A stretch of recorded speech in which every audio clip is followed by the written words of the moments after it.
Sri Lanka's central bank governor, Professor, Deshamanya W.D. Lakshman, who is the father of my good friend from D.S. Ranayaka College, Colombo 7.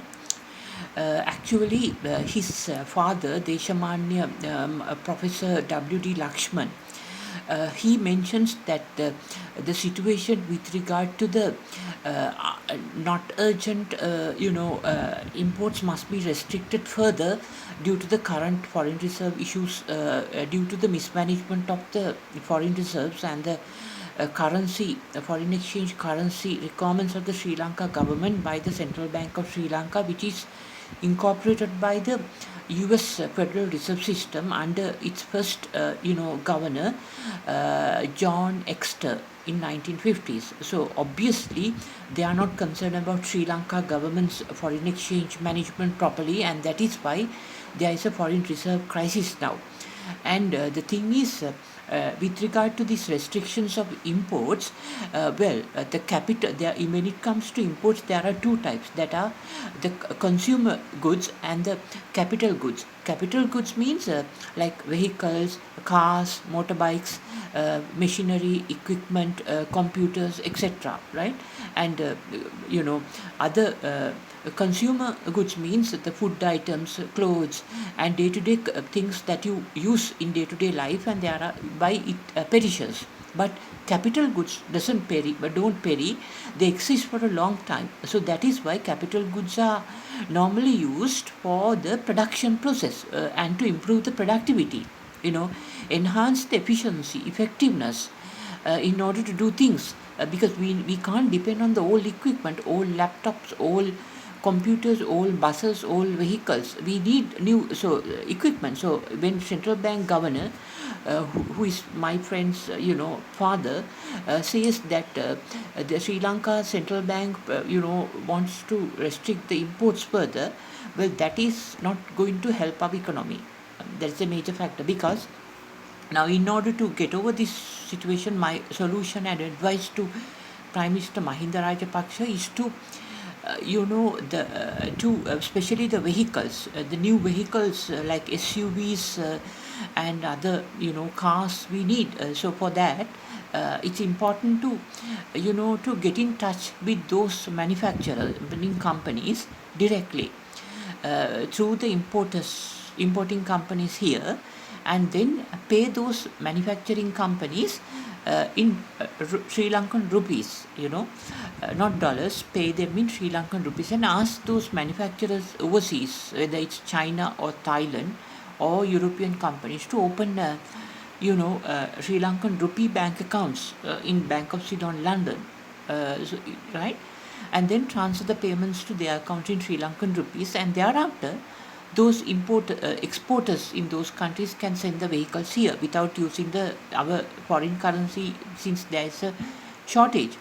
Then we will get the capital goods and the consumer goods also. Now the problem is those exporters from foreign countries, how they make use of their rupees. Then Sri Lanka transnational government of Tamil Eelam International Treasury would take these rupees to them and put those rupees into a Bank of Ceylon London transnational government of Tamil Eelam rupee account, and give them dollars in the which are nearly, I think, 22 billion US dollars contributed by the Sri Lankan Tamil people around the world.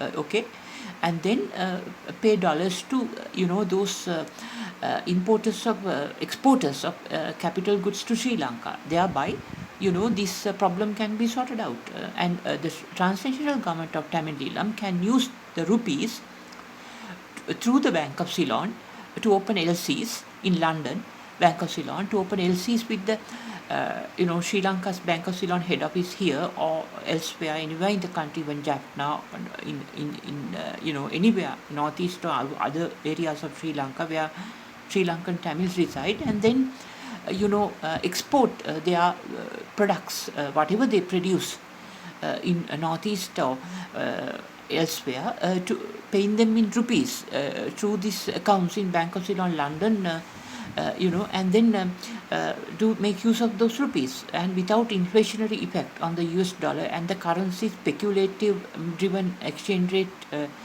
false appreciation of the US dollars, the Sri Lankan Tamils or the LTT diaspora, who are actually Sri Lankan Tamils overseas, would get the you know goods made by the Sri Lankan Tamil community in the northeast, supporting the export industry for them here and elsewhere. And I can remember the contribution I did for them when I was in Jaffna during 2002-2003 period.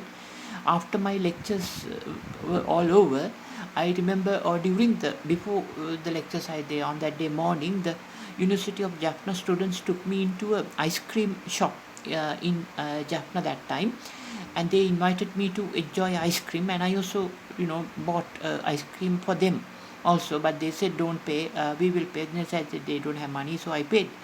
And to taste and see, those ice creams are very good, very tasty, more than what we had in Colombo those days. So more than the Carnival ice cream shop in Kolpiti, which is a Western type ice cream type. But this Jaffna ice cream during 2002-2003 period was very good. So I enjoyed the ice cream, and not only that, I spoke to the manager there, owner, and told him, this is world class, please open one of your shops in Colombo. And since there are a lot of Sri Lankan Tamils in Vallavath area, they will buy this, and you can initially get the profits through selling it to them. And accordingly they open it. Today there is a shop in Jaffna ice cream shop in Marine Drive in Vallavath, and not only that, there is a shop of Jaffna ice cream in Piliyandala, Kasbah as well.